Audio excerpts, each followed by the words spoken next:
Sorry guys, thank you for being back. Hopefully I'll get connected to Phoebe.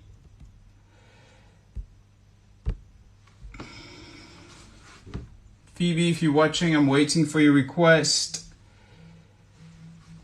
And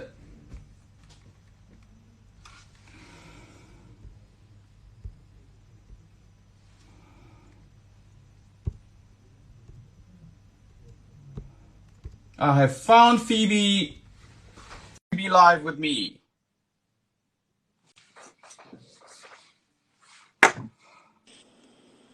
It says connecting, so we should be online in a few seconds to discuss episode Wait, 2 can you see Gucci me yet? Fest. Episode 2, Oh which is no. called At the Cafe. And it's connecting. My name is Willy Ndatira of William Cult. I usually host some of the Gucci episodes. And today I'll be talking to Phoebe Bridges about Alessandro Michele's new 7-part series to present his new collection with Gus Van Sant. So we are still connecting to Phoebe. Today's episode is episode 2 at the cafe, and it's a surreal scene.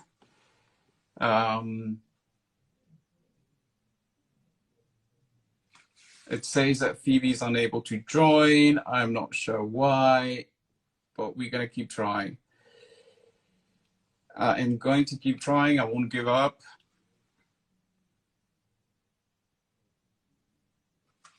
There you go. Find you.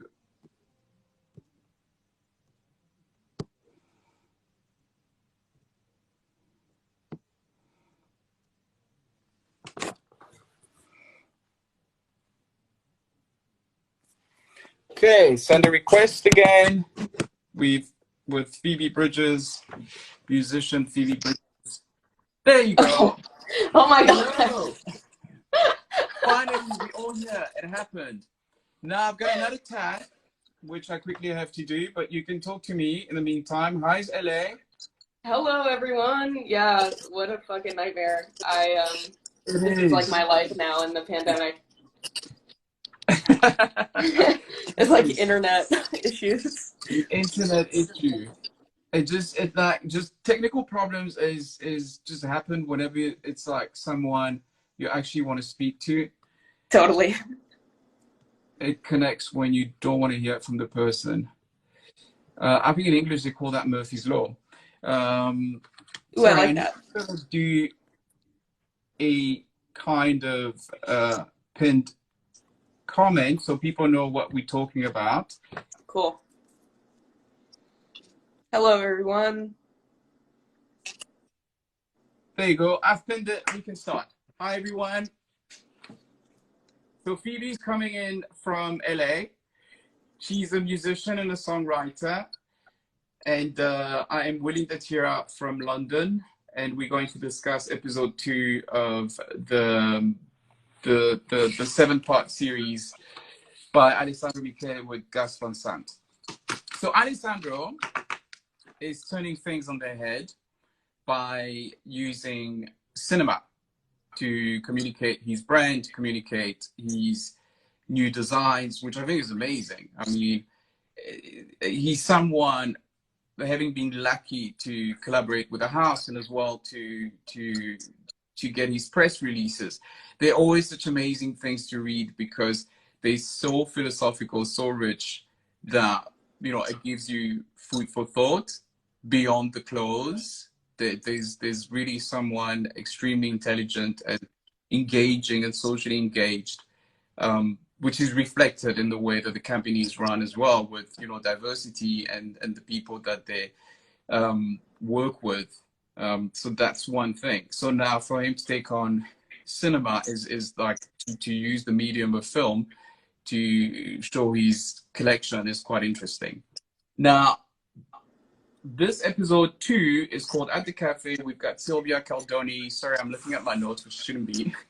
So she basically goes to a cafe, walks really slow, which reminds me of The Pleasure of Walking, which is something that's kind of came in with being in a pandemic and reduced to like certain activities that we have to do. So for me, that's the first thing that I picked up on, the pleasure of walking and the fact that she stops. She, you know, it could be a way of filming the outfit, but it's interesting the pace at which she walks. What is your point of view in terms of the journey to the cafe, first of all, for you, Phoebe? Well, yeah, it made me feel like very much like I'm missing out on life in LA. We, you know, I feel like every responsible person has stayed totally inside. And there is something like, you know, when you remember things that happened a long time ago, so the memories start to kind of warp. Like, Yeah, I feel like this whole film is like a warped version of reality, or like, you know, like a dream-like that's it. state. Yeah, But it's a different I dimension. love like the idea of like walking by a table of people and they're all kind of like judging you or talking about you, but then they open their mouths and they're not, you know, Exactly. talking about you. Like, you're like, oh my gosh, everyone's looking at me. Yeah, and what I liked as well is all the people, if you guys go back and watch it, I'm talking to the audience and you, if all the women in that shot were all wearing the same dress, which is a dress from 2015 from the show, which is a rose print, pleated, and that's the same dress in episode 1 that she throws out the window. For me, the way I saw it was, and maybe I'm overthinking it, it's kind of like, as a designer, he puts things out there and they sort of, you know, that's fashion, they propagate into the real world. And these women weren't really bothered by wearing the same dress. You know, it wasn't a case of like, bitch stole my look. So I like that. I sort of like the similarities that they had. They've had that in campaigns as well before, of playing on people twinning, the idea of being, maybe it's Romulus and his brother. But yeah, that was, that stood out for me. The walking, for me, the dialogues were very interesting. Besides the fact that it was dubbing, which is or was a big business in Italy when people were making films post World War II, with equipment which was so loud that they had to put the voice over afterwards. So the actors sometimes did not match the voice, and that was interesting, the sort of disconnect between what they were saying and the dialogue was surrealist. You know, it's like, have you eaten today? She asks Arlo Park, and Arlo Park says, yeah, I ate a flower. And the phones were really, you know, that there was, she had an issue with the phones. I love that kind of thing. For me, it's like sort of reality upside down, and these use of words, which, yeah, are surreal and question normality. What did you Yeah, think and of the dialogue? yeah, I thought the dialogue was really cool, and I had many thoughts about it. One of them being like, it kind of reminds me of when you're in a dream and everybody's acting really weird, or the naked people Yes. at the counter. Like, all my naked dreams are dreams where I'm like, oh, I don't really have to put on pants, and then I leave the house like everyone else is Right. wearing clothes. And the dialogue reminded me of that too, where I feel like the viewer is like a third character in every conversation, where you're like, what? But everyone's acting Yes. like it's normal. And Arlo Yeah. Parks is actually one of my favorite poets. Her poetry is like insane. So she's one of like the few Yes. people I could take seriously saying that she ate a flower for breakfast. So I also found it like really sincere and nice. Yeah. I mean, I love, she's been on my playlist, and I was really happy to see that she did a, talk a little bit about Arlo. She did a, I think it's called Beginners, it's to do with an independent magazine here in the UK, which is called Dazed, and they had a project with Gucci, and people had to contextualize themselves with filmmakers, and Arlo was one of the people. And that was my favorite, actually. It was really poetic and quite beautiful. And she's been on my playlist. Like, I've really been enjoying her, like you said, her songwriting, which brings me to your songwriting, because you're someone who puts in, talking about words, you're someone who puts in a lot of work in the way you choose your sentences. Do you relate to that? Do you relate to the power of words? Yeah, I do. I relate to, like, you know, I mean, this is talked about all the time, but I feel like the interpretation of words is a separate art.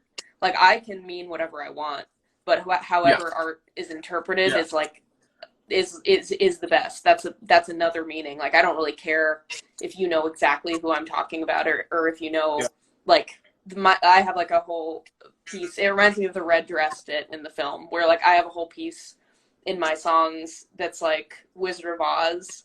And sometimes people pick up on it and sometimes people don't. It doesn't really matter. It's like, Yeah. um, yeah, poetry sometimes is just being kind of like absurdist and like not caring if anybody understands you. So I think that Mm. that's in itself powerful. Yeah.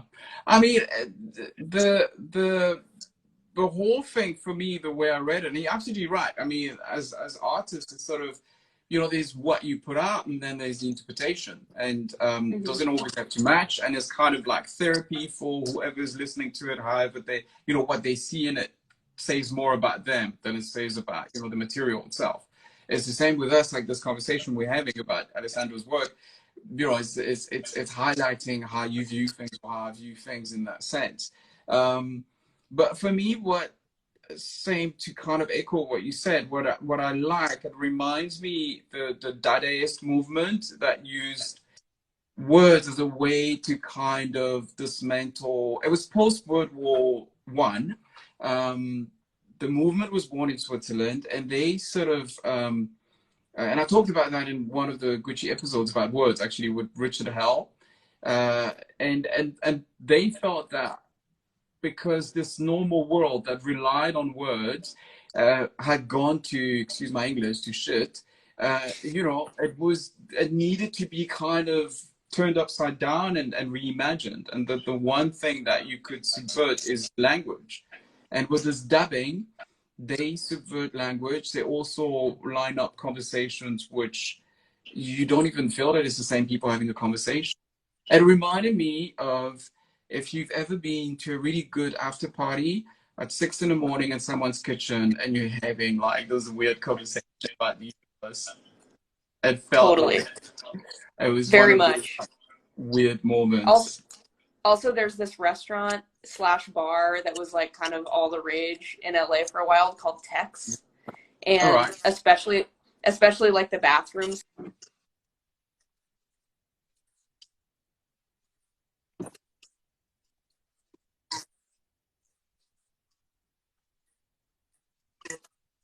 Okay. It like it All right. someone someone starts talking about something and you're like, are they on drugs? Like that's what it reminded me of. Okay. Well, that's good. I mean, I like the fact that they were dancing. It was like the sun was out and they were literally behaving like it was a nightclub and a coffee shop. Again, like things being turned upside down.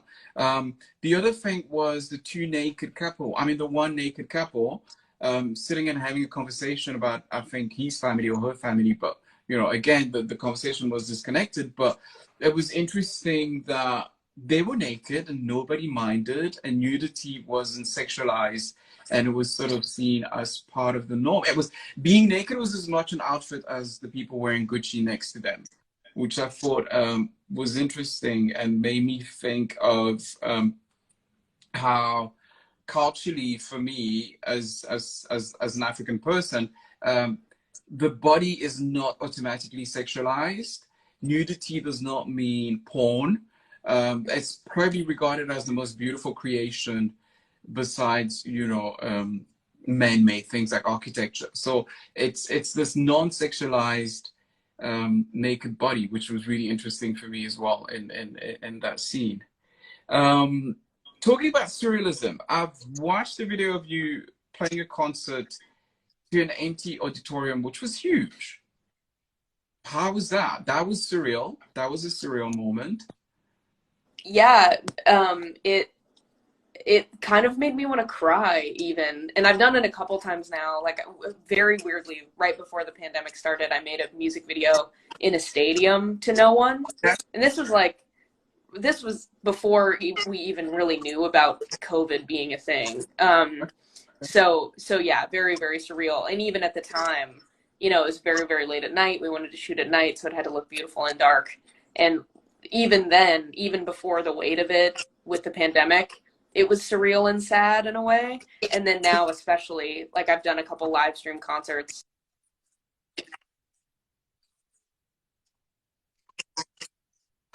And it feels nice to be able to connect to people in some way, but it's definitely kind of like soul wrenching and surreal. So Yeah. Yeah. I mean, I like the fact that, I mean, they mentioned the fact that beauty that paralyzes, but I think beauty can make you sad as well to some extent, in this sense. But in this episode 2, she talks about beauty that paralyzes, which I think, well, I think it's the other guy who's drawing, which I think is again the same as beauty that makes you sad to some extent. Then for me, there is kind of funny statements like the swimsuit made out of candy, would it melt, would it not melt, and she worries about the fact of should I go to the beach during the day, or at night, and then she asks Arlo, do you have any sort of funny kind of like, I find it was a very childlike question, the sort of belief, the imagination that you have as a child to be able to ask that as a serious question. It felt very childlike. Do you have any sort of like funny statements in that sense, questions you asked yourself as a kid that would be similar? I think my favorite one was I had a dream when I was little that I could levitate things with my mind. Right. And then for like a whole year of my life, for a whole year of my life, I was like staring at things, trying to make them float. You were trying to yeah. do things with your mind. Yeah. That's not a good one. Mine was like, when I thought about it, I made note of it. It was each time I ate a pip, I thought something might grow inside, and it freaked me out. Yeah. But it's watermelon seeds for me. Yeah. That's it. And then I had another weird one, which is if you lay down and somebody steps over you, you might stop growing, and you get stuck at that age, that sort of like size. But that was I love that. Who didn't want me to lie on the floor, so they always sort of said, no, if somebody steps over you, you'll stop growing. What else do I have in my lovely notes? I think for me, the metaphors as well, which I picked up on. So there's the theater, which we saw in yesterday in a painting by, she's amazing, I love her, Ariana Papagemoutropoulos. She's based in LA. You should meet her if you're ever in the same sort of setting. So there's a painting, if you go back to episode 1, in her bedroom, this giant painting, and it's a theater, which we again see this theater at the end of episode 2, where she walks out and she opens the door and she kind of sees this empty theater. You obviously do relate to it as someone on stage. Definitely. It also reminded me so much of like one specific theater by my house, called the Lemley, and I feel like it's the kind of place that plays. I also love that the orchestra is tuning, like something's about to start, but nobody's in there. Like that's almost one of my favorite parts of seeing an orchestra is everybody tuning, where you're like, why does this sound good? But yeah, it reminded me of the Lemley, which is a place that plays kind of weird movies. So I will totally go by myself sometimes. And then when you get up, you know, you're used to everybody kind of bustling out, but instead you get up and like nobody's around you, and you kind of realize how alone you are. Like there's something very, very alone feeling being in a theater by yourself. Yeah. Theater by itself is like one of those where it's like as much as like, although I don't mind, I can have lunch on my own. I really don't mind. Like I enjoy like my own company. So like, but theater on your own, a movie on your own is as true that it's something that can kind of tug at your loneliness and your sense of loneliness.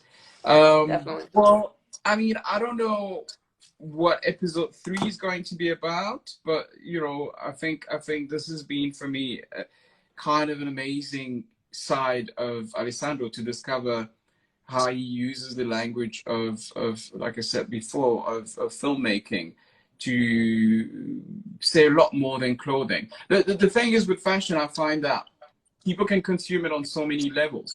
You can consume a fashion film, you can, you know, like you take a brand like Gucci, and some people might not buy the clothes, but they enjoy the campaigns, or they might enjoy the campaigns, but, you know, sorry, they might not enjoy the campaigns, but then they buy the clothes. So fashion is it's not like the movies where you have to buy a ticket and watch the movie to have an opinion about it. You sort of like enjoy it on so many different point of view, the images that come out of a brand, the kind of models that they cast, the message that they have. It's not always about buying into the clothes only. And I think this is like a space where he gets to express a lot more about himself, which I think is amazing because he's someone worth listening to. To kind of end on this, I know you sort of enjoy the world of movies. What's your take on Gus Van Sant as a collaborator with Gucci? Well, yeah, I have to credit Gus Van Sant for kind of pushing Elliott Smith into the spotlight pretty heavily. Okay. I don't know if I would have heard of Elliott if it hadn't been for Good Will Hunting. So definitely have a lot. I definitely owe a lot to that. I'm like a super fan of Elliott Smith, so I love music in movies and film is something that I feel like if I ever stopped making records, I would totally bury myself into. Like, I love making film. Yeah, like, well, I love how you can kind of change the entire mood of something by putting a song behind it or orchestrating something sad or scary. So yeah, big fan of the way that Gus uses music in his films. Yeah. No, this one was. I mean, this one is great. They have. I've just gone blank for a second. Kim Gordon, who's also, you know, collaborating on the music besides kind of songs that we already know, which I thought yesterday some of it were her work. So that's amazing. I mean, it's like you look at the list of people that are involved in this project, and it's sort of mind blowing. To end on, the other thing is for the audience is to encourage them.